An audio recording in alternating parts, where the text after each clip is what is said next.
Praise the Lord, Odofo Nyankopon shall be brave. And then so Nyankopon tutu ya na moma yen. Okra no so n'aduane a ne ntia de nyina ye de ma no ne se de be ya okra no so benya ahoden betintim Onyame mu. Ye de atwen no kosi so bebe biom.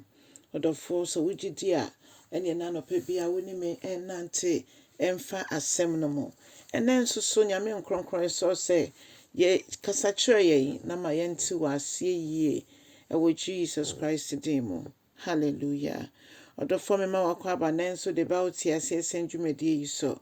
Ne yafi akinkan se mefi Asomafoɔ nnyiyimu etredu njichemu aduasan nan because aduasan wotwe Acts 10:34-38.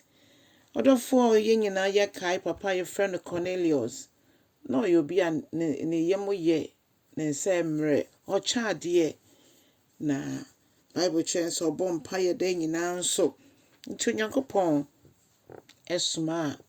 eyi ne ho adi kyerɛ Cornelius ma ne suma enipa bi kɔ ekyerɛ bebi a Peter etie Nyankopɔn ya na ne ho yɛ wɔn a onim ye nyina onim obi amako na osumai emampa omukɔ Joppa saa tam na Peter twɛn sɛ ombenua ewia aduane na wonya kwadidi na Nyame eda ne ho adi kyerɛ no sɛ de na efa no no na oda na edi kyerɛ no abebuo mu eno ye kyerɛkyerɛ mu a kyerɛ sɛ yebrɛ no esua na ne ye ya ne so Nyame ka kyerɛ no sɛ krofo bi gyina wo gate ano ampa ɔde mo ba efie ema ɔmo nso bɛ home ade akyi ɔmo simo kɔɔye na Nyame na Peter so ene memufo no ekasa ye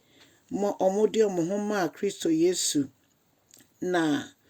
Onyankopɔn ye nyiyimu ye nipa na ye nyiyimu ye nipa na ye hwɛ obi ho ansa na mpo no ya kasa ne ho se de amfantifo bebi a ye ka sɛ obi hwɛ obi n'anyim no wa ɔhwɛ kru nyi anyim no wa manemo like esese me hwɛ w'anim ansa na mama o ne esese me de ma o enti ye yiyimu na Onyankopɔn de onyiyimu onimo bia ne kukuo mu nsɛm ebra wo hye kukuo mu ebo mpaye ebra wo ye adoye bia obi mpo hu ye Bible say ye nifa ye adoye ma ye benkum hu ye benkum so ye ma ye nifa hu ebia na wadwenye so papa ya ma ye obi ampo appreciate me obi ampo ammo mabaso odofo Nyankopɔn hu ni nyina na ennede ya me no kasei Onyankopɔn esma obi aba won sra ba mu aba be hyirawo enam ye na adoye bia waye enam se wugine mo bom paye mo foforo bi enam se wo ekyire na wo ye niam pa bi ewo Nyame fie wabusue mu wo man mu odofo papa bia wo ye bia enye kwada ne hia ne se wo befa Yesu Kristo se wurade ne wo kraje nkwa ne hia no ofisa ono no waba be kyerɛ ye heaven kwan senya Yesu ne ba ya nka me na wo yenim heaven nka yenim emunsam yenim ho nsam sɛ Yesu Kristo tie gye ne senifa so a odi ma me ne wo nyina eye na dom a onyiyimu no de dom kwa odofo sɛ wonya bere a no wakan saa passage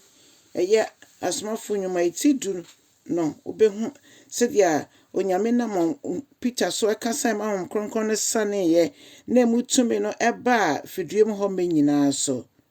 mesi Onyankopɔn onye nyiyimu na Peter di ne ho di Yesu ho adanse kosi sɛ Yesu ababewu de agye me ne wo nkwa na yen ayeye asomafoɔ no yedi ho adanse sanse ye ne no enante ye Peter kan we nyina de kyerɛ saa na ɔka kyerɛ me ne wo nso sɛ bibia kyerɛ na atwerɛ bia ye nokore eno nti moma yenjindi sɛ Kristo ofisuro na baaye ena osanso ekosoro na dwumedi odi ne sɛ odi ma ne